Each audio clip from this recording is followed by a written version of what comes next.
हाँ नमस्कार, मैं आनंद कुमार। बिहार के एक यूट्यूबर मनीष कश्यप, कुछ लोग उसे यूट्यूबर कह रहे हैं, कुछ लोग उसे पत्रकार कह रहे हैं। अब आम जनता के बीच उनकी छवि किस प्रकार की है यह तो आने वाले समय में पता चलेगा, लेकिन बहरहाल उनके ऊपर एनएसए लगा दिया गया है।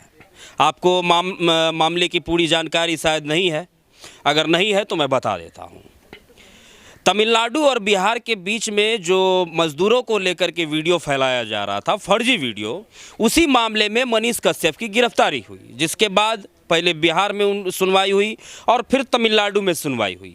तमिलनाडु में सुनवाई के बाद उनके ऊपर में एनएसए लगा दिया गया है। कुछ लोग इसे बता रहे हैं कि सरकार की यह नीति गलत है, लेकिन शायद यह पहली बार नहीं कि किसी पत्रकार के ऊपर एनएसए या फिर यूएपीए लगाया गया हो। तो हमारे साथ मोहित गौड़ हैं, काफ़ी अच्छे प्रवक्ता हैं, इनसे हम बात करेंगे और मनीष कश्यप के ऊपर यह जो एनएसए लगाया गया है और उनकी जो पत्रकारिता है उसी पर हम आज चर्चा करेंगे।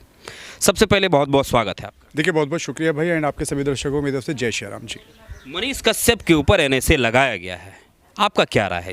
देखिए, एनएसए तो जो लगाया है वो सही निर्णय है, ठीक है, और ऐसे लोगों के ऊपर सख्त से सख्त कार्रवाई होनी चाहिए, क्योंकि ये लोग नफरत फैलाने का काम करते हैं समाज के अंदर। देखिए, जो एनएसए लगाने का जो आप ओपिनियन देख रहे हैं ना, कुछ लोग कह रहे हैं कि गलत हुआ है।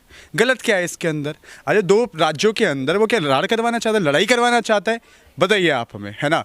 वहीं पे जो लोग निष्पक्ष पत्रकारिता करते हैं, जो ग्राउंड लेवल पर पत्रकारिता करते हैं ना, उसके ऊपर सरकार, है ना, उनको जेलों के डालने के अंदर काम करती है। जैसे आप देखिए, अभी आपका जो एक पत्रकार थे, ठीक है, पत्रकार भाई थे, उनके ऊपर उनको जेल में डाल दिया। जुबेर की बात मैं कर रहा हूँ, है ना, जुबेर साहब को जेल के अंदर डाल दिया, जबकि वो निष्पक्ष पत्रकारिता कर रहे थे, है ना।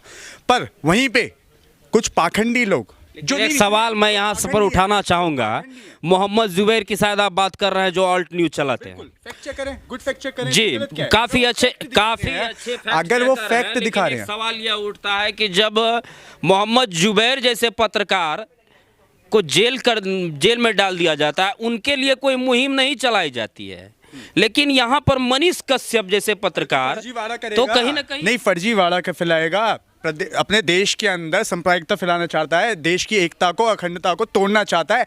ऐसे लोगों के ऊपर एनएसए नहीं लगेगी तो क्या लगेगा? बताइए आप हमें। अगर एनएसए ना लगाए तो क्या लगाए उन लोगों को? उन लोगों को क्या फूलों की माला पहना के घुमाए क्या देश के अंदर? अरे गलत किया है, गलत की सजा मिलेगी और मिल रही है उसको, इसमें दिक्कत क्या है आप लोगों को? देखिए, निष्पक्ष पत्रकारिता जो लोग करते हैं उनको तो जेल मिलती है, जो पाखंड फैलाते हैं देश के अंदर, तोड़ की राजनीति करते हैं, तोड़ने का कार्य करते हैं। चाहे आप देखिए, तिहाड़िया है, एक तिहाड़िया पत्रकार सुधीर चौधरी की मैं बात कर रहा हूँ, तिहाड़िया पत्रकार, जो उनका स्कैंडल जो हुआ था वो आप लोगों ने सबने देखा। पर आज क्या है वो? आज वो सरकारी पत्रकार है, सरकार उसको अवार्ड देती है। पर हाँ, वहीं पे जो ज़मीनी रिपोर्ट करता है, जो ज़मीनी आपको हकीकत दिखाता है, उन लोगों को आप शो में से निकाल देते हैं, आप उन लोगों के ऊपर, उन लोगों को टारगेट करने का काम करते हैं। वहीं पे ऐसे फर्जी लोग, मनीष कश्यप जैसे फर्जी जो लोग हैं, है ना, वो लोग तोड़ने का काम कर रहे हैं, है ना, देश। आप बताइए बिहार में कहाँ हुआ? आप दिखाइए। तमिलनाडु में आपने देखा होगा, तमिलनाडु की सरकार ने वहाँ पे जो दिखाया कि क्या ग्राउंड रियलिटी है बिहारी लोगों की। पर नहीं, वो चाहते थे कि कैसे ना कैसे आतंक फैले, है ना। जब आतंक फैलेगा जब तो सत्ताधारी है, सुनिए, जब तो सरकार को सुनिए, जिनके वो पिट्ठू बनने की कोशिश कर रहे थे, अवार्ड तो ऐसे ही मिलेगा ना उनको। जो अवार्ड देने वाली जो पार्टियां हैं, उनको कैसे उनको अवार्ड देंगी? और देखिए, उन लोगों को, जो आम व्यक्ति है, जो मजलूम व्यक्ति है, जो परेशान व्यक्ति है इस सरकार से, इस तानाशाही से जो परेशान है, मोदी शाही से जो परेशान है ना, मोदी तंत्र से जो परेशान लोग हैं, वो कैसे देखेंगे? वो कैसे देखेंगे? वो उनका समर्थन नहीं कर रहे। समर्थन पता है कौन कर रहे हैं उनका? अंधभक्त, सरकारी सनातनी लोग उनका समर्थन कर रहे हैं। भक्त सिर्फ समर्थन कर रहे हैं या फिर उनके साथ जो है वो एक जाति गुटभेद बन रहा है? जाति, अब मैं आपसे एक बात करूंगा, जातिवाद की बात ना करिए। ये हिंदुस्तान है, नया भारत है, ये नए युग का भारत है। मुझे अफसोस के साथ कहना पड़ रहा है कि नए युग के भारत के अंदर लोगों को महंगाई, बेरोजगारी, मेन मुद्दे जो चर्चा के विषय बने हुए हैं, जिससे लोग परेशान हैं, शोषित लोग परेशान हैं, वंचित लोग परेशान हैं, नए भारत के अंदर उनकी बात कहाँ होती है? अगर जातिवाद की बात कर रहे हैं आप, एक गलत व्यक्ति को बचाने के लिए समुच्चय अगर बिरादरी अगर एक हो रही है, तो ये सरासर गलत है या नहीं है? ये सोचने का विचार है, ये समझने का विचार है जी। मोदी सरकार भी इसी प्रकार से जो है वो एनएसए लगा रही थी पत्रकारों के ऊपर, और अब तमिलनाडु सरकार ने भी लगाया। तो क्या ये सरकार कहीं मोदी सरकार को ही कॉपी, तो सेंट्रल गवर्नमेंट को क्या स्टेट गवर्नमेंट कॉपी तो नहीं कर रही? देखिए, कॉपी आप कॉपी कैसे कह सकते हैं, उसको कॉपी कर रहे हैं? देखिए, भारतीय जनता पार्टी जो है, सत्ता की जो पार्टी है, वो टारगेट उन लोगों के ऊपर करती है जो उनके खिलाफ बोलने की कोशिश करता है। तो ऐसा क्या हो गया जो देशद्रोह का मुकदमा लगा दिया गया? सर सुनिए ना, ये देशद्रोही नहीं है तो क्या है? ये प्रेम थोड़ी बांटा है उन्होंने, नफरत फैलाने का कार्य किया है उन्होंने। आप बताइए, आप सोचने की कोशिश करिए, क्या उन्होंने नफरत फैलाई है या नहीं है? क्या आप बात करते हैं पत्रकार महोदय? आप देखिए, ये जो बिहारियों की जो उन्होंने जो एक परिभाषा निकाली, क्या बिहारी जो व्यक्ति है वो इस देश का व्यक्ति नहीं है? आप बताइए, है या नहीं है? जी बिल्कुल है भाई, है ना, हमारा भाई है, हमारे साथ बैठते हैं, खाते हैं, यहाँ तक कि मेरे साथ मेरे लोग हैं, मेरे दोस्त हैं, मेरे मित्र हैं। पर ऐसा क्या कारण आन पड़ा कि वो जो बिहारी लोगों की, बिहार प्रदेश के लोगों की जो अपमान करने की जो कोशिश और साजिश रच रहे थे, सिर्फ किसके कहने पे, किसके पिट्ठू बनने की कोशिश थी? ये जनता को जानना चाहिए। देखिए, ब्रादरीवाद पे अगर किसी व्यक्ति को सपोर्ट किया जा रहा है, आपको क्या लगता है किसके पिट्ठू बनने की कोशिश कर रहे हैं? वो अगर जो ब्रादरीवाद पे अगर किसी गलत व्यक्ति को अगर सपोर्ट किया चाहता है, वो गलत है साहब। मैं ऐसे आपको अनेकों उदाहरण दे दूंगा, अनेकों चीज दे दूंगा। आपको क्या लगता है किसका पिट्ठू बनने का कोशिश कर रहे थे? जनता पार्टी का साहब, भारतीय जनता पार्टी का पिट्ठू बनने की कोशिश कर रहे थे। आज फिर भारतीय जनता पार्टी उन्हें क्यों नहीं भारतीय जनता पार्टी का एक एक व्यक्ति, एक एक कार्यकर्ता ही उनको सपोर्ट कर रहा है। आज फिर वो भारतीय जनता पार्टी मनीष कश्यप को क्यों नहीं बचा रही है? साहब, राजा कैसे बनेगा, कैसे हीरो बनेगा, कैसे भारतीय जनता पार्टी का स्टार बनेगा? ये तो इनकी नीतियां हैं, ये इनकी विचारधारा है, जिस पे मनीष कश्यप चलने की कोशिश कर रहा है, जिस लाइन पे वो चल रहा है, वो साफ साफ भारतीय जनता पार्टी की राय है। अब आप एक चीज़ देखिए, एक आतंकवादी महिला हिंदू शेरनी हो जाती है भारतीय जनता पार्टी के अंदर। एक झोला छाप, नाम लीजिए ना। अरे सर, मैं नाम क्या, आप समझने की कोशिश करिए। नहीं, मैं समझ रहा हूँ, जनता को जानती है साहब, जनता जानती है, जनता समझ गई, इस बात को ही समझ गई। मैं आपके ऑन कैमरा ये बात बोल रहा हूँ, जनता जान रही है मैं किसकी बात कर रहा हूँ।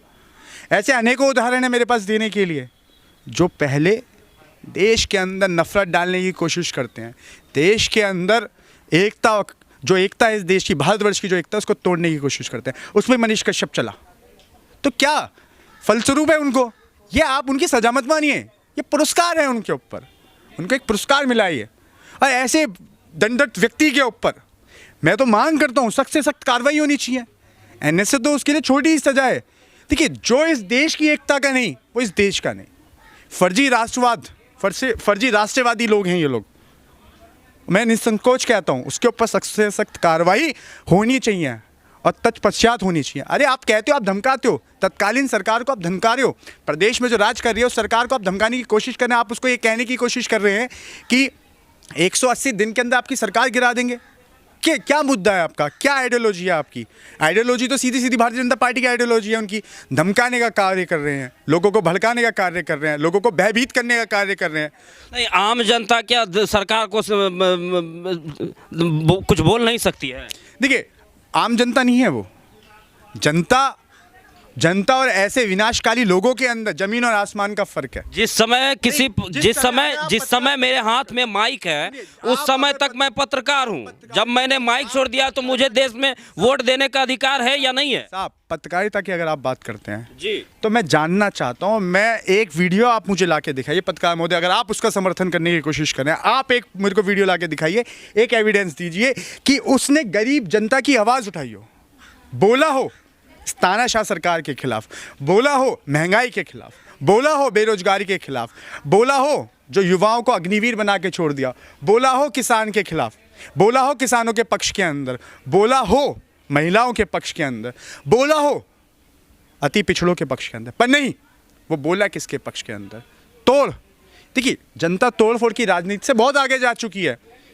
और मैं तो अफसोस के साथ कहता हूं कि जिस तानाशाह के, जिस पार्टी की विचारधारा में वो व्यक्ति चल रहा था, तो फलस्वरूप उसको जो मिल रहा है वो उसका तोहफा मिल रहा है साहब। वो तोहफा सोच रहा था भारतीय जनता पार्टी के अंदर जाके फायर ब्रांड नेता बनेगा, पर नहीं, जनता सब जानती है और लोग जान चुके हैं कि वो क्या करना चाहता और क्या दिखाना चाह रहा था। जी, बहुत बहुत धन्यवाद। तो देखिए, ये हमारे साथ मोहित गौड़ थे, जिनसे हमने बात की, अब एक सवाल यहाँ पर यह भी खड़ा होता है कि क्या सिर्फ और सिर्फ टोल प्लाजा के सामने खड़े होकर के रेलाई करने वाले को पत्रकार माना जाएगा, या फिर धरातल पर उतरकर ज़मीनी मुद्दों को जनता के बीच लाना होगा। तो ये तमाम बातें हैं। बहरहाल मनीष कश्यप को लेकर के आगे की जो भी कार्रवाई होगी, आगे जो भी अपडेट होगा, वो हम आपको पल पल पहुंचाते रहेंगे। बहुत बहुत धन्यवाद। सॉरी यार, वो थोड़ा स्किप हो गया।